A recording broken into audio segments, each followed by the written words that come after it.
Comment je parlerai les langues des hommes et des anges? Si je n'ai pas l'amour, je suis un airain qui résonne ou une cymbale qui retentit. Et quand j'aurai le don de prophétie, la science de tous les mystères et toute la connaissance, quand j'aurai même toute la foi, jusqu'à transporter des montagnes, si je n'ai pas l'amour, je ne suis rien. Et quand je distribuerai tous mes biens pour la nourriture des pauvres, quand je livrerai même mon corps pour être brûlé, si je n'ai pas l'amour, cela ne me sert à rien.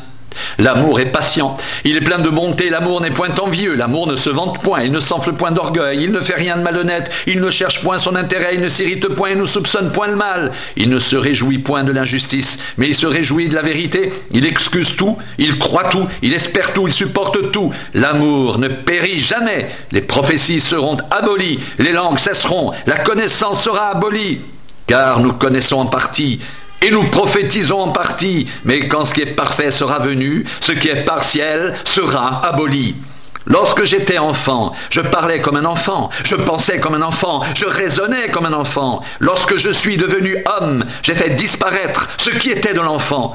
Aujourd'hui, nous voyons au moyen d'un miroir, d'une manière obscure, mais alors nous verrons face à face. Aujourd'hui, je connais en partie, mais alors je connaîtrai comme j'ai été connu. Maintenant donc, ces trois choses demeurent: la foi, l'espérance, l'amour, mais la plus grande de ces choses, c'est l'amour.